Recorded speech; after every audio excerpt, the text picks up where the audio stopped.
A retired military legend, known as the Ghost of Kandahar, is kidnapped from her quiet farm by men who've mistaken her identity.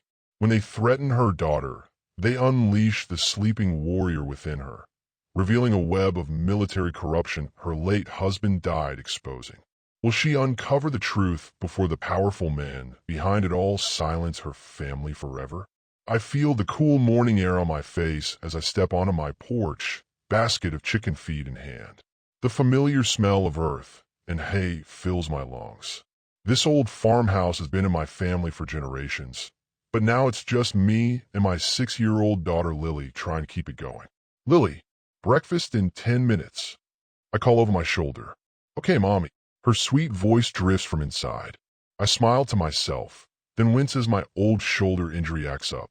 The doctor said the pain might never fully go away. Just one more reminder of a life I left behind. The chickens cluck excitedly as I approach their pen.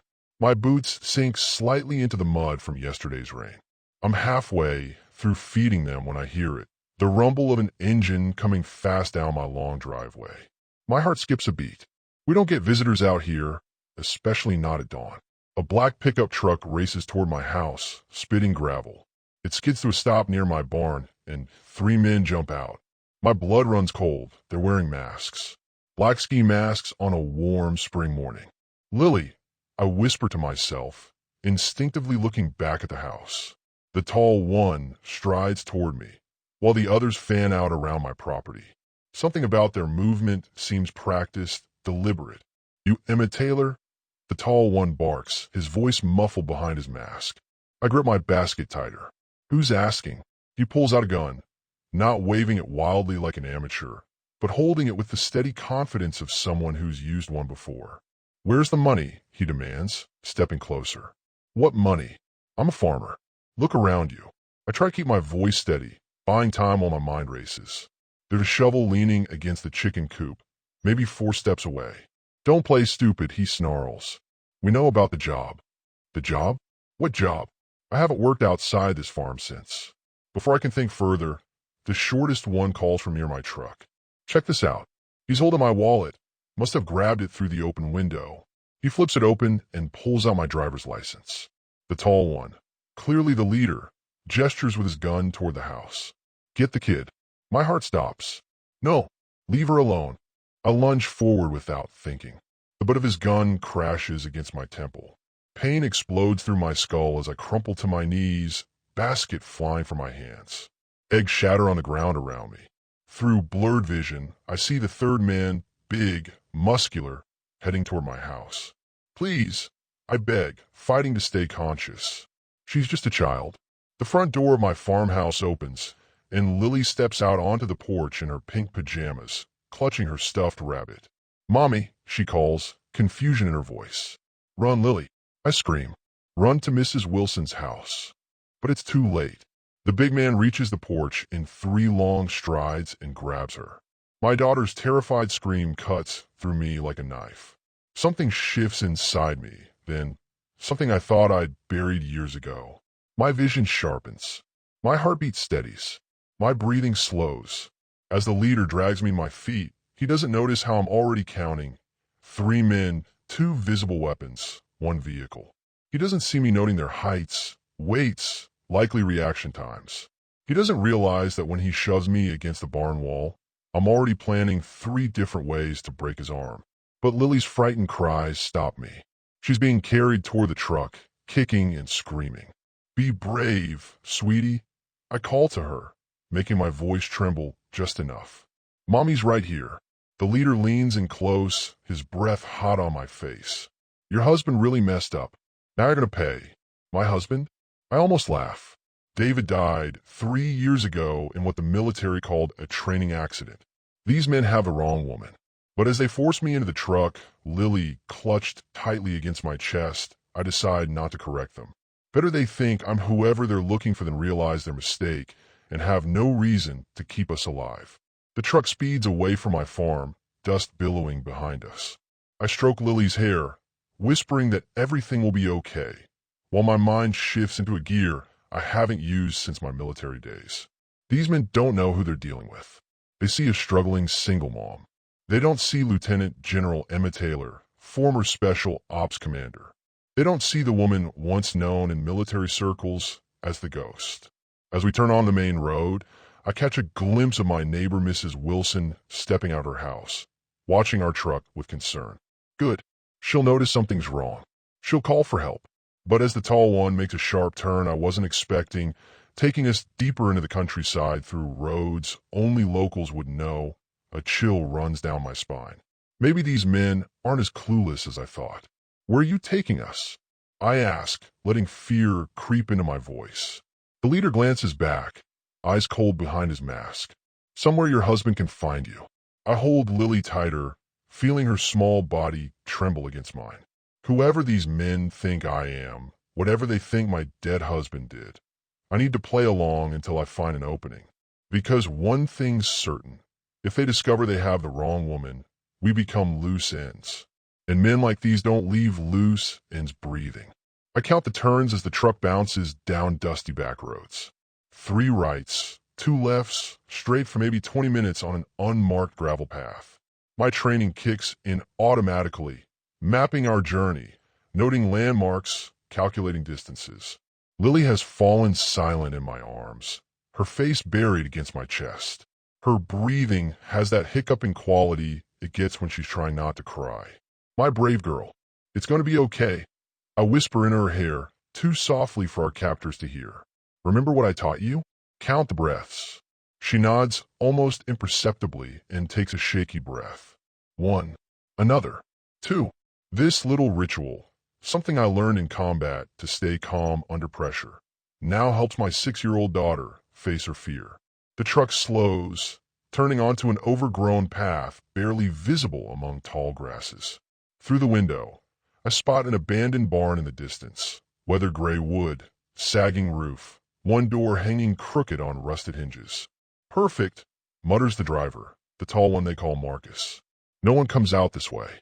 The big man, Vince, grunts in agreement. The third one, shorter and jittery, keeps checking his phone. No signal out here, Ed. Marcus snaps. That's the point.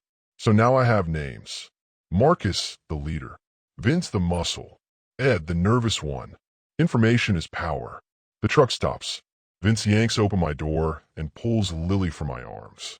No, I cry out, lunging after her. Don't hurt her. Marcus grabs my arm, twisting it behind my back. Not quite hard enough to dislocate my shoulder, but enough to make me gasp in pain. Behave, he hisses in my ear, or things get worse for both of you. I let myself stumble as he pushes me toward the barn, playing weaker than I am. Better they underestimate me. Inside, the barn smells of old hay and mildew. Shafts of light stream through holes in the roof, illuminating dust motes dancing in the air. 2 wooden chairs sit in the center of the dirt floor. Sit, Marcus orders, shoving me toward one of the chairs. I obey, keeping my eyes on Lily. Vince has set her down, but keeps a heavy hand on her small shoulder. Please, I beg, let my daughter go. She's just a child. She hasn't seen your faces. Shut up, Marcus says, but there's a moment of hesitation. He turns to Ed. Tie her up. Ed approaches with rope, his movements nervous but practiced. As he binds my wrists behind the chair, I test the knots subtly. Tight, but not professional. I could get free in maybe 10 minutes if I had to. What about the kid? Vince asks, still gripping Lily's shoulder. Marcus paces a few steps, thinking. Put her in the back room. We need to make the call. I want my mommy. Lily whimpers, her voice small but steady. My heart swells with pride, even as fear grips it. She's scared but holding it together. You'll see your mommy soon if your daddy cooperates, Marcus tells her. Vince, take her. As Vince leads Lily toward a small room at the back of the barn, she turns to look at me. Our eyes meet, and I give her the slightest nod. Our secret signal. I'm okay. Stay strong. When they're gone, Marcus pulls up a wooden crate and sits in front of me. He removes his mask, revealing a face with sharp features and cold blue eyes. A thin scar runs from his left temple to his jaw. Now, he says, leaning forward, where's your husband? I don't know. I answer truthfully. I haven't seen him in years. Marcus's eyes narrow. He studies my face, looking for lies. You expect me to believe David Taylor doesn't come home to his wife and kid? The name hits me like a physical blow. David. My David. But they shouldn't know about him. His work was classified. His death was quiet. David's dead, I say flatly. He died 3 years ago. Marcus laughs, a harsh sound that echoes in the empty barn. Lady, I saw your husband 2 weeks ago in Mexico. He took something that doesn't belong to him. My mind reels. David alive? Impossible. I identified his body. I buried him. I mourned him. You're lying, I whisper. Check her ID again. Marcus calls to Ed, who fumbles in his pocket and pulls out my driver's license. Emma Taylor, Idrids. Lives at 1487, County Road 18. Marcus frowns, taking the license from Ed. He stares at it, then at me. Something shifts in his expression. Show me your left shoulder, he demands suddenly. My blood runs cold. How could he know about my scar? What? Your shoulder, he repeats, standing up. Show me now. When I don't move, he nods to Ed, who comes behind me and yanks down the collar of my shirt, exposing my upper back and shoulder. It gasps softly. Boss, she doesn't have it. Doesn't have what? I ask, my mind racing. What are they looking for? Marcus circles me slowly, his face darkening. We might have a problem. A phone rings, an old-fashioned ringtone cutting through the tense silence. Ed pulls a burner phone from his pocket and hands it to Marcus, who answers without speaking. I strain to hear the voice on the other end, but can only make out a deep murmur. Yes, sir, Marcus says finally. We have a situation. He looks at me with renewed interest. The woman doesn't match the description. No shoulder tattoo. Tattoo? David never mentioned his wife having a tattoo. Marcus listens again, then his eyes widen slightly. You want us to what? Another pause. Understood. He ends the call and turns to Ed. Get Vince. We're moving them. Moving us where? I demand. Marcus doesn't answer, just stares at me with a calculated look. Who are you really, Emma Taylor? And why are you living in Marion Wilson's house? Marion Wilson? The name sends a jolt through me.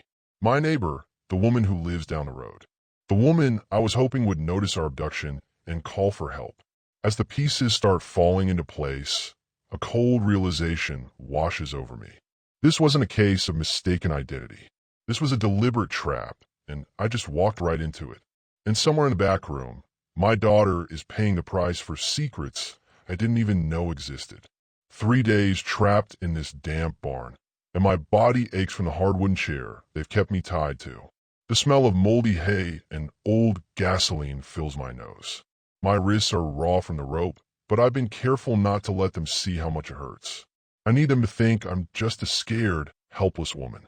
Marcus paces in front of me, his boots making the floorboards creak. Call your husband, he demands for what must be the 100th time. Tell him we want our money from the last job, or things get worse for you. I stare at the floor, letting tears well up in my eyes. Please, I whisper, I don't know any David Wilson. My husband was David Taylor. He died 3 years ago in Afghanistan. Marcus slams his fist against the wall. Stop lying. His voice echoes through the barn, making dust fall from the rafters. I flinch, not entirely for show. These men are growing desperate, which makes them unpredictable. Ed, the short one with nervous eyes, pulls Marcus aside. Maybe we got the wrong farm, he mutters, but not quietly enough. The boss said it was the blue farmhouse off County Road 8. My farm is on County Road 18, I say, keeping my voice small. Please, my little girl needs me. She's only 6. Vince, the big one with tattooed arms, snorts from where he's leaning against the barn door. Shut up. Nobody asked you. But I can see doubt creeping into his eyes, too. When they step outside to argue, I count to 30, then start working on my restraints again. The rope is thick and rough, but I've been slowly, patiently wearing it down against a nail I found poking out from the chair. My fingers bleed as I work, but pain is an old friend from my military days. Night falls, bringing a heavy rainstorm. Water drips through the barn roof, creating puddles on the dirt floor. The men take shifts watching me. When Ed's turn comes, I notice he can barely keep his eyes open. Could I have some water? I ask softly. Please. He hesitates, then nods, reaching for a bottle. As he approaches, I make my breathing shallow, like I'm having trouble. "You okay?" he asks, leaning closer. That's when I make my move. In one swift motion, I headbutt him square in the nose. Blood sprays across my face as he stumbles backward, cursing. I've managed to get one hand free, and I quickly untie my other wrist. Ed recovers faster than I expected, lunging for me with a switchblade. My training kicks in automatically. I dodge, grab his wrist, and twist until the knife clatters to the ground. A sharp jab to his throat leaves him gasping for air. My heart pounds as I retrieve the knife and cut the ropes binding my ankles. I should finish it off, but something stops me. I'm not that person anymore. Instead, I use the rope to tie him up and gag him with his own bandana. "Who are you working for?" I whisper fiercely in his ear. "What do you want with my farm?" His eyes widen with genuine confusion. "Wilson's money," he chokes out. "From the weapons deal." "What weapons deal?" I press the knife against his throat, just enough to draw a thin line of blood. "The shipment from Kandahar," he gasps. "Your husband was the middleman." My blood runs cold. "David, involved in weapons smuggling?" It can't be true. The military told me he died a hero, saving his unit from an ambush. I hear footsteps approaching. Quickly, I move behind the door, knife ready. My mind races with memories of combat training, of the missions I led that earned me the nickname the Ghost. Not because I was deadly, but because I could get my team in and out of hostile territory without anyone knowing we were there. As Marcus walks in, whistling, I realize these men have made two serious mistakes. First, they kidnapped the wrong woman. And second, they've awakened something I tried to bury when I hung up my uniform. The soldier who knows exactly how to survive against all odds. The rain beats harder on the roof as I prepare to make my move. Somewhere out there, my daughter is waiting. And nothing, not these men, not the mystery surrounding my husband's death, not even my own fear, will keep me from getting back to her. But first, I need answers about David. If what Ed said is true, then I've been living with lies for 3 years. And someone is going to pay for that. Just as I'm about to strike, I spot something that makes me freeze. A photo falling from Marcus's pocket. I could just make out the image from where I stand. It's my husband, very much alive, standing next to a man I've never seen before. The date stamp reads last month. My world tilts on its axis as I struggle to process what this means. David alive? Then who did I bury? Why would he abandon Lily and me? The questions multiply in my mind, momentarily distracting me. That's when the barn door swings open again, and Vince's massive silhouette fills the doorway. "Marcus, we got a problem," he starts, then spots Ed on the floor and me standing with a knife. Well, he says with an ugly smile, drawing his gun. "Looks like the farmer's wife has some fight in her after all." The crack of Vince's gun echoes through the barn as I dive behind a stack of old hay bales. The bullet misses me by inches, splintering wood where I stood just a moment ago. My heart hammers against my ribs, but my hands are steady, muscle memory from years of combat. "You're making this worse for yourself," Vince calls out, his heavy boots crunching across the dirt floor. "Come out now, and maybe Marcus won't cut off your fingers one by one." Marcus curses, kicking Ed, who's still tied up on the ground. "How did she get loose?" "You had one job." I stay silent, using their voices to track their positions. There's a small window about 15 feet away. If I can reach it, I might escape. But first, I need that photo of David. I need to know the truth. Keeping low, I crawl between old farm equipment, ignoring the rusty nails that tear at my already battered skin. The storm outside has intensified, rain drumming against the barn roof so hard it almost drowns out the sound of my pursuers. "Check the back," Marcus orders Vince. "I'll cover the front." She can't have gone far. As their footsteps separate, I see my chance. I dart toward Marcus, surprising him from behind. Before he can turn, I swing a rusted pipe I grab from the floor, connecting with his arm. He howls in pain, the gun flying for his grasp. I lunge for the weapon, but Marcus recovers quickly, tackling me to the ground. We roll in the dirt, fighting for dominance. He's stronger, but I'm fighting for my daughter. For the truth. Who is David Wilson? I grunt, driving my knee into his stomach. The question catches him off guard. "What? That's your husband." "My husband was David Taylor." I spit through clenched teeth. Understanding dawns in his eyes. You really don't know, do you? He laughs, a harsh sound that sends chills down my spine. Your husband's been living a double life, sweetheart. The revelation stuns me just long enough for Marcus to gain the upper hand.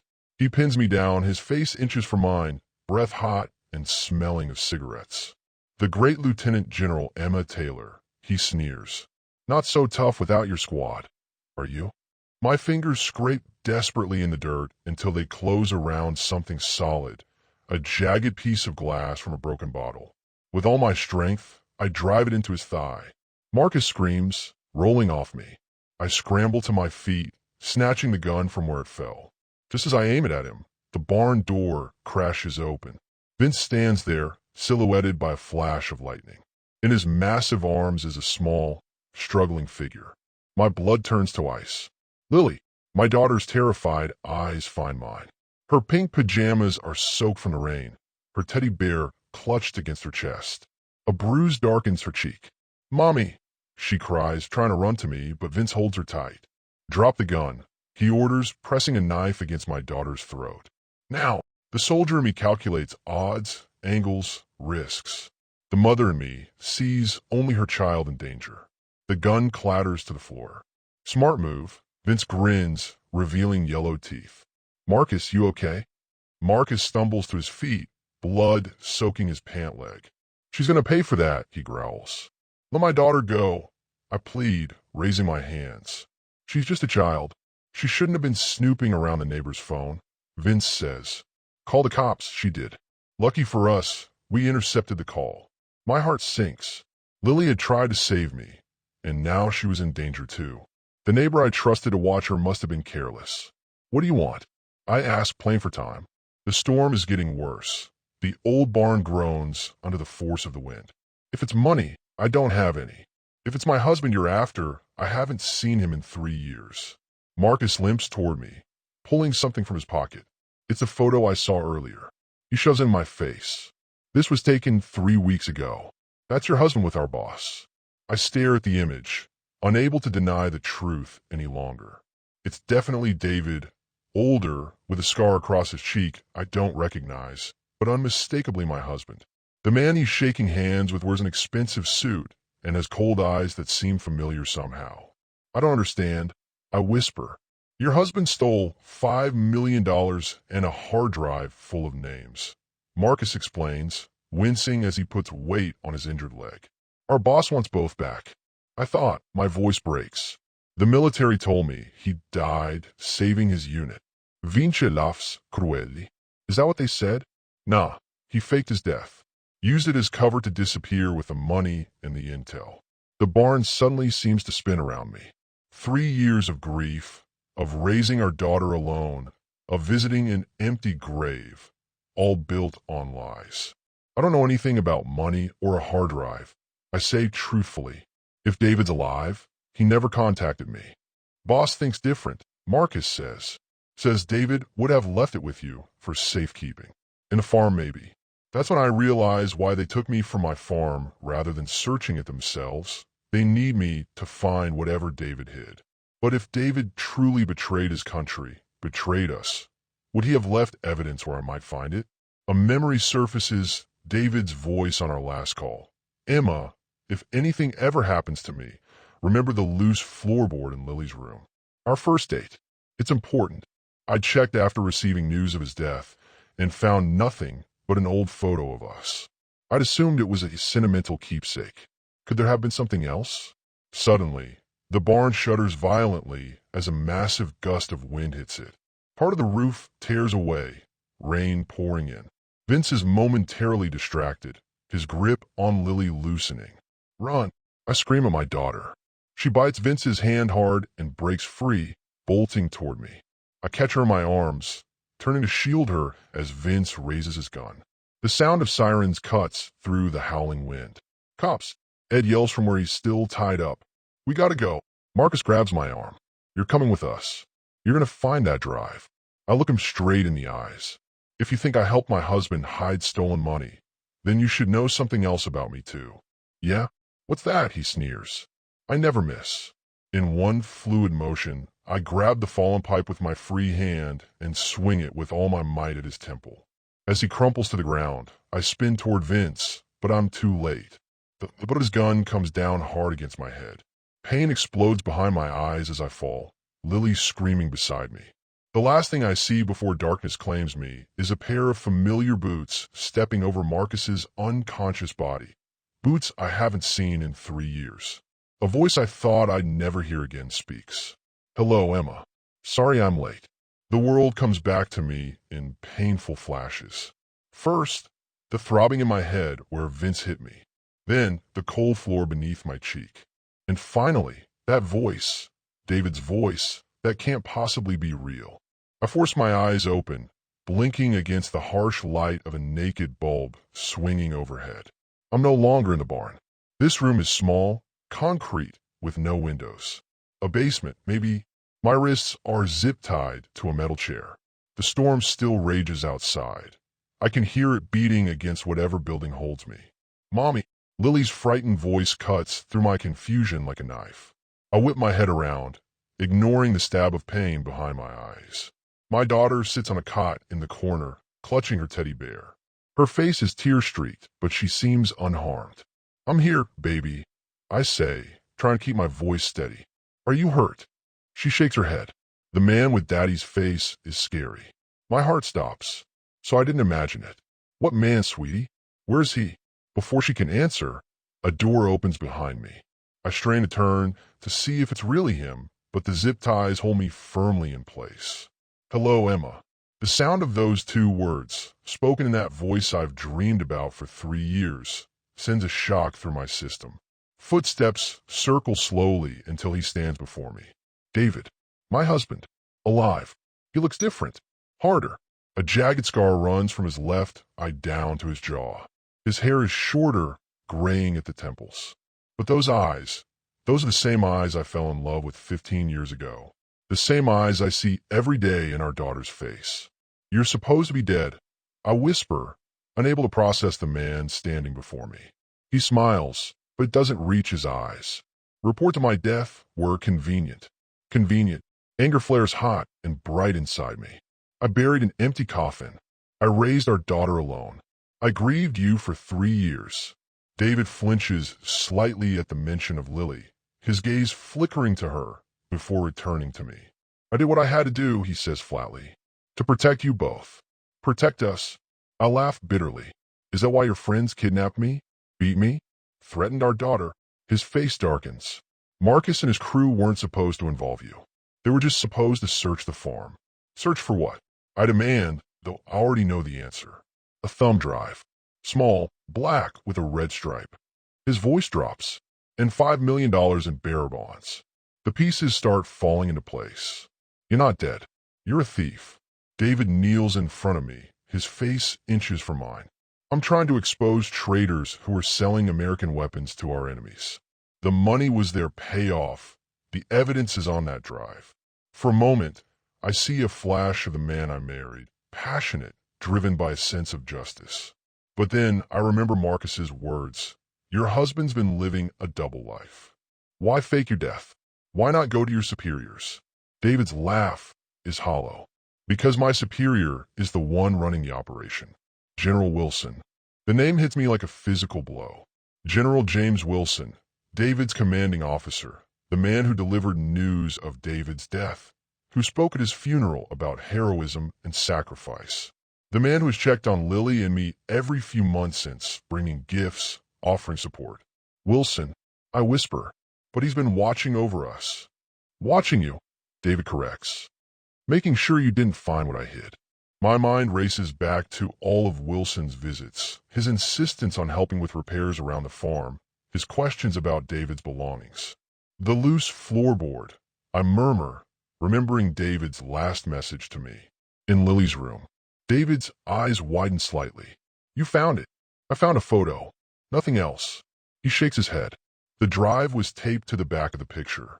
The codes to access the bearer bonds were hidden in the image itself. I think back to that day, pulling up the floorboard, finding the photo of us on our first date. A picnic by the lake where he proposed. I clutched it to my chest, sobbing, before placing it in our family album. I never thought to look behind it. Wilson's men have been tearing apart our farm for years, looking for it, David continues. When they couldn't find it, they assumed I must have told you where it was. So you've been alive this whole time, letting me and Lily think you were dead, while you what? Played spy. I've been gathering more evidence, building a case that even Wilson can't escape. His voice hardens, and I've been keeping you both alive by staying away. The door opens again. Marcus limps in, his leg bandaged where I stabbed him. Behind him is Vince, looking even more menacing in the dim light. Touching reunion, Marcus sneers. But time's up. Wilson's getting impatient. David stands, facing them. I told you not to involve my family. Marcus shrugs. Plans change. Wilson thinks seeing her and the kid might refresh your memory about where you hid everything. I look between the men, realizing with growing horror that David isn't working with them. He's their prisoner too. Where's Ed?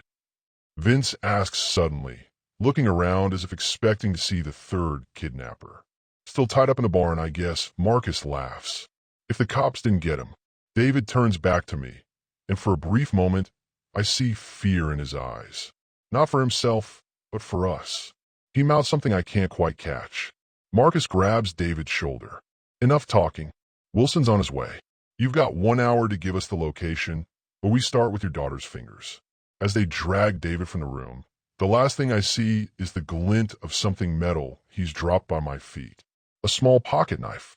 Even after everything, he's still trusting the lieutenant general who served 3 tours in Afghanistan. The woman they called the Ghost of Kandahar. The woman who once led a 6-person team through enemy territory to rescue 20 hostages without firing a single shot.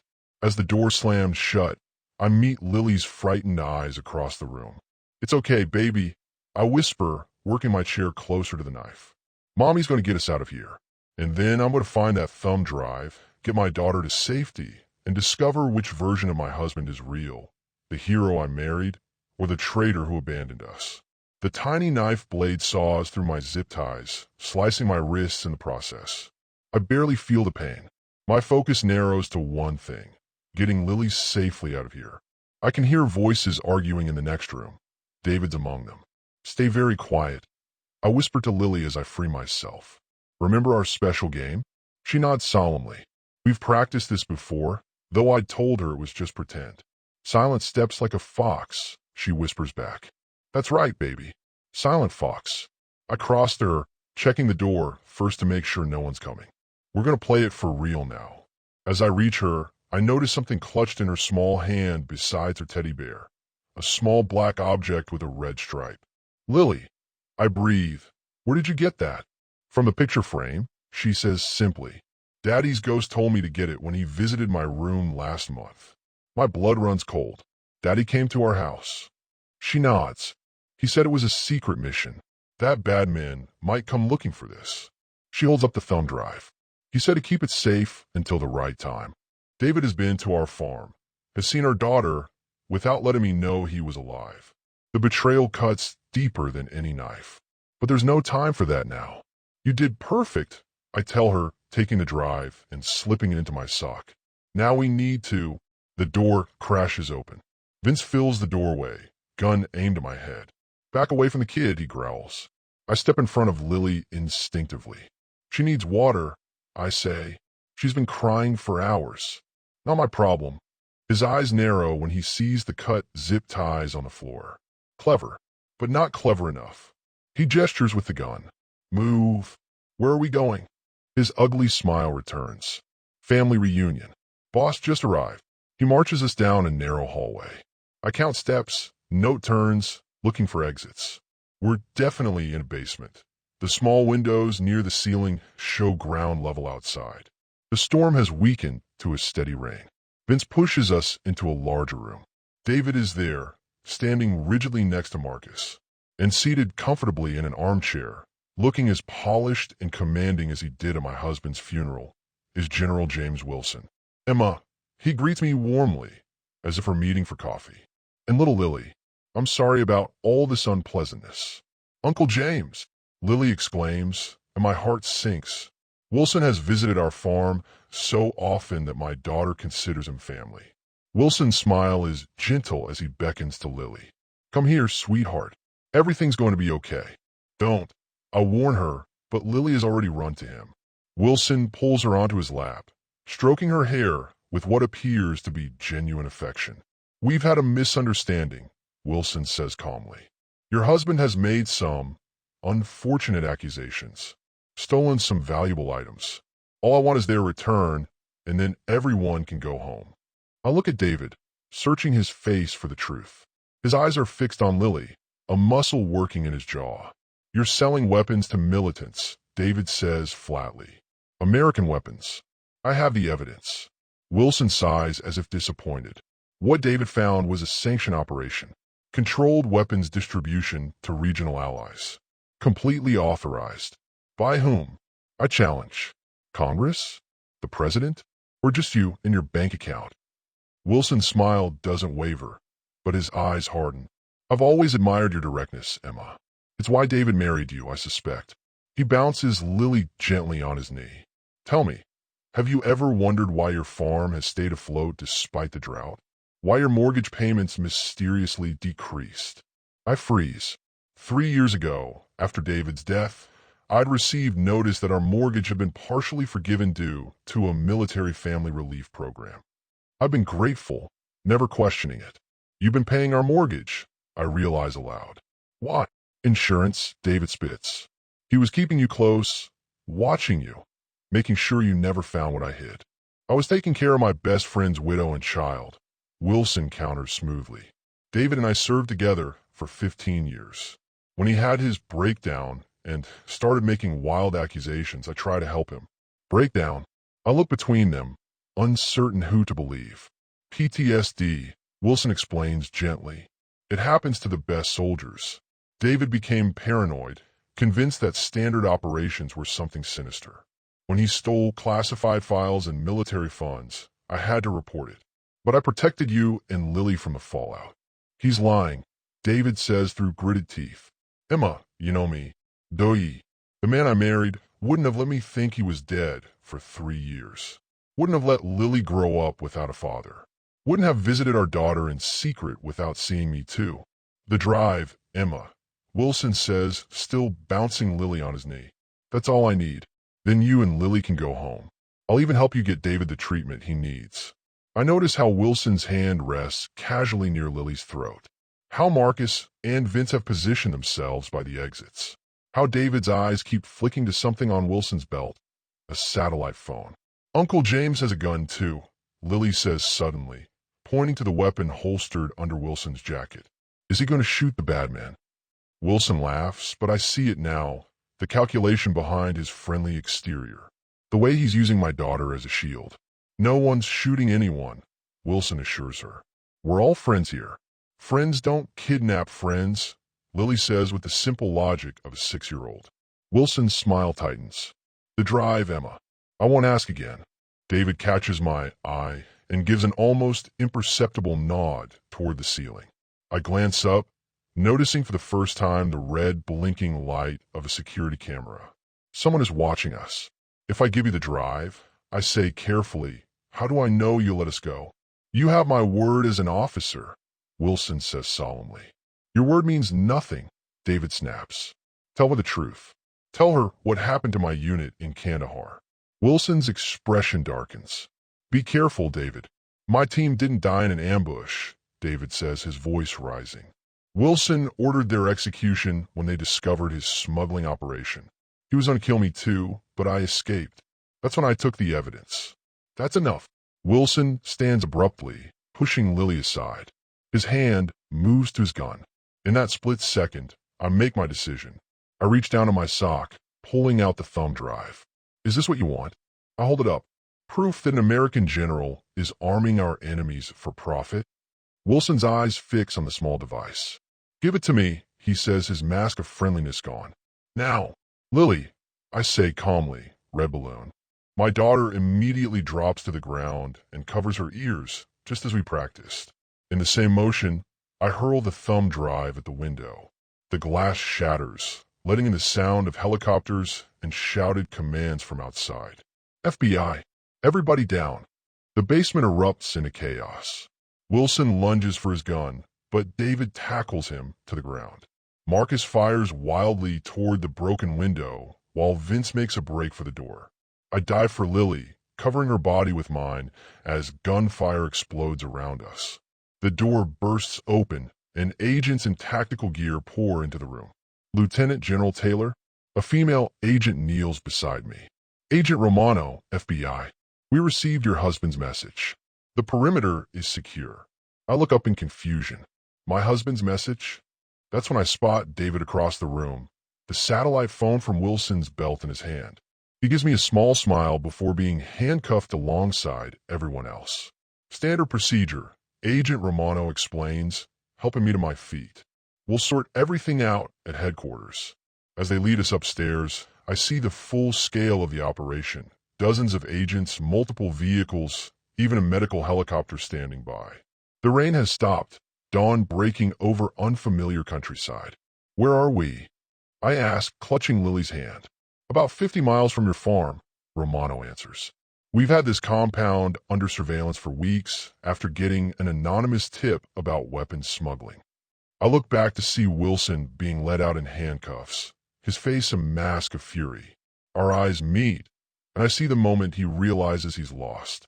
The thumb drive, I remember suddenly. It went through the window. Romano's Mize, already recovered. Though I'm curious, how did you know to throw a decoy? Istera here. A decoy. The real drive, she explains, the one your husband uploaded data from before come and find you. We received it yesterday, along with coordinates to this location. As I try to process this, David is led past us toward a separate vehicle. He pauses briefly beside me. I'm sorry, he says softly, for everything. I thought I was protecting you both by staying away. Were you ever going to tell me you were alive? I ask, my voice breaking despite my efforts to stay strong. He looks at Lily, then back to me. I was coming home next week, once Wilson was arrested. I swear. Before I can respond, the agents usher him away. What happens now? I ask Romano as they place David in a dark SUV. Debriefing. Protective custody for you and your daughter until the threat is neutralized. She hesitates, and you have some big decisions to make. As a blanket is wrapped around my shoulders and Lily is examined by paramedics, I watch the sun continue its rise over the horizon. My husband is alive, but a stranger. My peaceful farm life was built on lies, and the man I trusted as family tried to kill us all. The agent is right. I have decisions to make. But first, I need the complete truth about David, about Wilson, and about the woman I became while thinking I was just a farmer's widow. The FBI safe house is nothing like our farm. The walls are a boring beige, the furniture stiff and uncomfortable. I've spent 3 days here answering questions, telling my story over and over until my throat is raw. They've given Lily coloring books and stuffed animals, but she keeps asking when we can go home. I wish I had an answer for her. Agent Romano brings me coffee in a paper cup, steam rising into the cold air of the interrogation room. Just a few more questions today, she says, her voice gentler than the other agents. Where's David? I ask for the 100th time. They've kept us apart since the raid, and no one will tell me anything about him. He's secure is all she says. Always the same answer. I wrap my hand around the warm cup, trying to stop them from shaking. I haven't slept more than an hour at a time since we arrived. Every time I close my eyes, I see Wilson's face as he held my daughter on his lap, his hand too close to her throat. We need to talk about the contents of the drive, Romano says, opening a folder. Inside are photographs, weapons caches, men in military uniforms loading crates onto unmarked trucks, handwritten ledgers showing millions of dollars. These are from Syria, Afghanistan, Yemen, she explains. All American weapons that were supposed to be destroyed or stored in secure facilities. And Wilson was selling them. Romano nods. To the highest bidder, often to groups that turned right around and used them against our own troops. My stomach turns. I think of David's fellow soldiers, my fellow soldiers, dying because of Wilson's greed. There's something else, Romano says hesitantly. She pulls out another photo. This one shows David shaking hands with Wilson, both smiling broadly. This was taken 6 months ago. Ice fills my veins. That's not possible. David was gathering evidence against Wilson. We think so too, but we need to understand their relationship. She leans forward. Emma, we believe David was working as a double agent, pretending to be part of Wilson's operation while gathering evidence. For whom? I demand. If he wasn't working with the FBI, who was he reporting to? Romano's silence tells me everything. David was working alone, a vigilante. There's more, she says, sliding another photo across the table. This one shows her farmhouse, but not as I remember it. The kitchen wall is open, exposing the wooden frame. This was taken from Wilson's files. He had been searching your house while you were at work. I feel violated. All those times I came home to find things slightly out of place, blaming my own exhaustion or forgetfulness.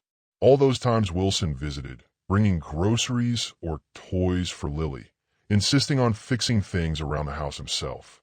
What about my neighbor? I asked suddenly. Mrs. Hendricks? The one who was watching Lily. Romano's face darkens. She's been hospitalized. Wilson's men roughed her up pretty badly when they took Lily. Fresh guilt washes over me. Mrs. Hendricks is 83 years old. She bakes cookies for Lily and tells stories about the farm when it belonged to my grandparents. I need to see David, I say firmly. Now, that's not possible. It wasn't a request. I stand up, pushing the photos away. Either you take me to my husband, or Lily and I walk out of here right now. Romano studies me for a long moment, then nods. 1 hour. But there are conditions. 20 minutes later, I'm led down a sterile hallway to a room with a large mirror on one wall. David sits at a table, hands cuffed in front of him. He looks thinner than I remember, tired. When the door opens and he sees me, he stands so quickly his chair tips over. Emma, he breathes. I stop just inside the doorway, my heart thumping painfully. 3 years of grief. 3 years of raising our daughter alone. 3 years of visiting an empty grave. You let me think you were dead, I say, my voice steady despite the storm inside me. I had no choice, he replies, his eyes pleading. Wilson had already killed my entire unit. If he knew I was alive, he would have killed you and Lily too. You could have trusted me with the truth. I couldn't risk it. He takes a step toward me, but stops when I flinch away. Emma, you have to understand. Wilson had eyes everywhere. He visited you regularly, didn't he? Checked on you and Lily. I nod, remembering all those Sunday dinners, all those times Wilson had sat at our table, asked about our lives, played with my daughter. But you came to the farm, I say. Lily told me you visited her. Shame crosses his face. I needed to secure the drive. I knew Wilson would find it eventually. So you used our daughter as your secret keeper? She's 6 years old, David. I know. He hangs his head. I was desperate. The evidence I had wasn't enough to bring down Wilson's entire network. I needed what was on that drive. And now, I ask, is it enough now? He looks up, a spark of the old David in his eyes. Yes. Wilson, his buyers, the corrupt officials who look the other way, they're all going down. I think of the photo Romano showed me. David and Wilson shaking hands 6 months ago. You were working with him.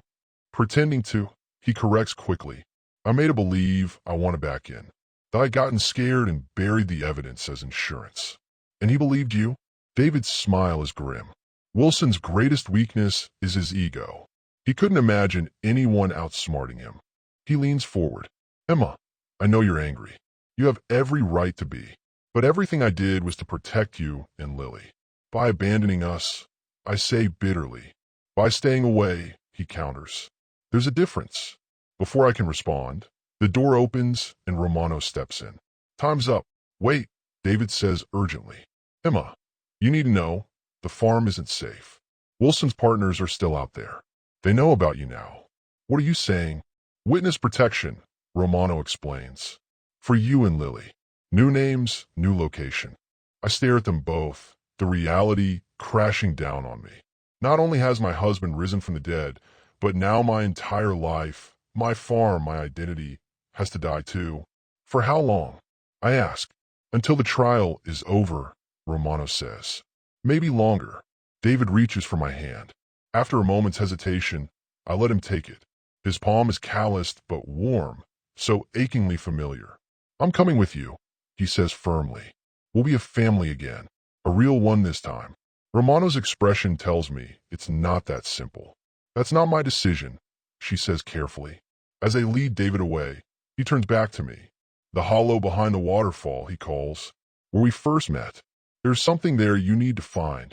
The door closes behind him, leaving me alone with my questions and a choice that seems impossible. Rebuild a life with the man who betrayed me, or walk away from the only man I've ever loved. Absolutely not. I fold my arms across my chest, staring down Agent Romano. I'm not leaving without checking the waterfall first. Mrs. Taylor, Lieutenant General Taylor, I correct her. After 3 years of being just Emma the farmer, I'm reclaiming every piece of my identity I can hold on to. Romano sighs. General Taylor, it's too dangerous. Wilson's associates. I spent 6 years running spec ops missions in war zones. I cut in. I think I can handle a quick trip to a local waterfall. We've been arguing in circles for 20 minutes. The FBI wants to move Lily and me to a secure location immediately. I understand the risk, but David's last words to me have been echoing in my head for hours. The hollow behind the waterfall, where we first met. It's a small waterfall on my family's property, about a mile from the farmhouse. The place where I literally stumbled into David 15 years ago when he was a young soldier on leave, camping in the woods. The place where he proposed 2 years later. 1 hour, I insist. Send a team with me if you want, but I need to see what's there. Romano studies me for a long moment, then nods curtly. 1 hour. Full tactical team. You follow every order without question. 2 hours later, I'm crouching behind a fallen log, watching the farmhouse through binoculars. 4 FBI agents in tactical gear surround me. Lily is safely back at the safe house with another agent who promised to read her favorite book as many times as she wants. All clear, says the team leader, a stern-faced woman named Martinez. But we move fast, in and out. The farm looks eerily normal as we approach. The chicken coop, the old red tractor, the swing I hung for Lily from the oak tree, all exactly as I left them. It's hard to believe it's been less than a week since I was feeding the chickens at dawn when Marcus and his crew arrived. We bypassed the house, heading straight for the woods behind the property. The path to the waterfall is overgrown. I haven't been there since David died. Each step stirs memories. Hiking this trail with David, his hand in mine, later carrying baby Lily in a backpack, pointing out birds and butterflies. The sound of rushing water grows louder. The waterfall isn't large, maybe 15 feet high, but the pool beneath it is deep and clear. The afternoon sun filters through the trees, creating dappled light on the surface. The hollow is behind the waterfall, I explained to Martinez. There's a small cave. She nods to one of her team. Jenkins, go with her. The rest of us will secure the perimeter. Jenkins follows me around the edge of the pool. The rocks are slippery with moss, and I have to concentrate on each step. We reach the side of the waterfall, where a narrow ledge leads behind the curtain of water. Stay close, I tell Jenkins. The footing is tricky. The roar of the water is deafening as we slip behind it. The cave is shallow, just deep enough to stand without getting soaked by the spray. Sunlight filters through the water, casting wavering patterns on the stone walls. What are we looking for? Jenkins has to shout to be heard. I don't know, I admit. My eyes scan the walls, the floor, searching for anything unusual. This was our special place, David's and mine. If he left something here, it would be in... My gaze lands on a small niche in the wall, about chest height. The perfect size for... I reach in, my fingers finding cold metal. A small tin box, rusted at the edges. My heart pounding, I pull it out. It's an old first aid kit, the kind David always carried in his pack. With trembling fingers, I open it. Inside is a thick envelope, sealed with wax, and a small USB drive different from the one Lily had. I break the seal on the envelope. Inside are several pages of handwritten notes and a smaller envelope with my name on it. Ma'am, Jenkins says urgently, pointing to his radio. Martinez says we need to move. Now, I stuff everything back into the tin box and follow him out from behind the waterfall. Martinez meets us at the edge of the pool, her expression grim. "We've got company," she says, pointing toward the farm. Two vehicles just pulled up. Through the trees, I can see black SUVs in front of my house. Men in suits step out, looking around. Wilson's partners? I ask. Martinez shakes her head. Worse. CIA. My blood runs cold. What do they want? The same thing everyone wants, she replies grimly. The evidence. And they're not here to make arrests. She gestures for her team to spread out, then turns to me. Change of plans. We're taking the back route out. We move quickly through the woods, away from the farm and the approaching agents. My mind races.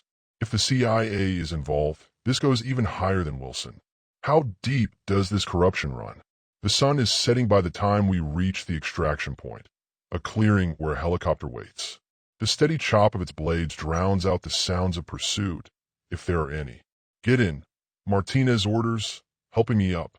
We're going to a different safe house, one the CIA doesn't know about. As the helicopter lifts off, I catch a final glimpse of my farm, my home, growing smaller below us. Will I ever see it again? Will Lily? The new safe house is smaller, more isolated. Lily runs to me the moment I walk in, throwing her arms around my waist. Mommy, did you see Daddy again? I stroke her hair, forcing a smile. Not today, sweetie, but I brought something special. I show her the tin box. This is from Daddy. Her eyes widen. Like a treasure? Maybe, I say. Why don't you go help Agent Diaz make dinner while I look at it? Once she's gone, I open the box again, hands trembling slightly. I unfold David's letter first. Emma, if you're reading this, then everything has either gone very right or very wrong. I pray it's the former. I never wanted to leave you and Lily. Leaving was the hardest thing I've ever done. But when I discovered what Wilson was doing, I knew our lives were in danger. He'd already killed my entire unit to keep his operation secret. You and Lily would have been next. The evidence on this drive goes beyond weapons smuggling. Wilson and his partners have been funneling weapons to both sides of conflicts around the world, prolonging wars for profit. But they're just the middlemen. The real power is higher up, cabinet level. I've spent 3 years building a case that no one can ignore or bury. Names, dates, bank transactions. Everything needed to bring down the entire network. I've left copies with trusted contacts, set to release if anything happens to me. But this drive contains something the others don't, the location of the money. $5 million in bearer bonds, hidden where no one would think to look. Use it to build a new life for you and Lily. Somewhere safe, somewhere far from all of this. I know I have no right to ask for forgiveness. I've missed 3 years of our daughter's life. I've caused you pain no wife should ever bear. But everything I did for you both. Whether you can ever forgive me or not, please believe that I never stopped loving you. Not for a single moment. Forever yours. David. Tears blur my vision. I fold the letter carefully and place it back in the box, then remove the USB drive. Whatever is on it could bring down people in the highest levels of government. People who would kill to protect themselves. A soft knock at the door makes me jump. Agent Romano enters, her expression solemn. The CIA team at your farm found nothing, she says. But they're not giving up. We need to move you again tomorrow. She notices the tin box, the drive in my hand. Is that? From David, I confirm. Evidence that goes beyond Wilson. Romano's shoulders sag slightly. I was afraid of that. She sits across from me. Emma, you need to understand what this means. This isn't just witness protection. This is disappearing completely. New names, new histories, new everything. And David, I ask, already knowing the answer. He's being moved to a secure military facility tonight. His testimony is crucial to the case against Wilson. When can we see him? Romano's hesitation tells me everything. It's complicated. Until the trial. Stop. I interrupt. Just tell me the truth. Will Lily and I ever see him again? That's not my decision, she says carefully. But the safest option for everyone is separate locations. I think of the photo album on my bedside table. The clothes still hanging in David's closet that still smelled like him until last year. The way Lily asks about her daddy every night before bed. 3 years we've lived with grief. Now we're supposed to live with uncertainty instead? No, I say firmly. I won't do that to Lily again. Either we all go together, or we don't go at all. You can't make that choice, Romano protests. Your lives are at stake. I stand up, squaring my shoulders. I've spent 15 years serving this country. I've led troops into combat, made life-or-death decisions under fire. I am perfectly capable of deciding what's best for my family. The door opens again, and Martinez steps in. We've got a problem, she says. David Taylor has escaped custody. Romano jumps to her feet. What? How? 3 guards down, non-lethal. He took a vehicle and disappeared. Martinez's eyes fix on me. He left a message. Said to tell Emma. Red balloon. 1 hour. My heart races as I look at my watch. Our emergency code, our meeting place. I know exactly where he's going. I need to get my daughter, I say, already moving toward the door. Romano blocks my path. You can't seriously be considering. My husband is risking everything to be with us. I cut her off. After 3 years apart, I'm not losing him again. Any evidence? Romano asks, nodding toward the USB drive, still clutched in my hand. I look down at it, then back at her. Justice is important, but my family comes first. As I turn to get Lily, I feel something I haven't felt in 3 years. Hope. Whatever comes next, whatever we face, we'll face it together. The soldier, the spy, and the little girl who brought us back to each other. Behind me, I hear Romano sigh. Get a team ready, she tells Martinez. We're going after them.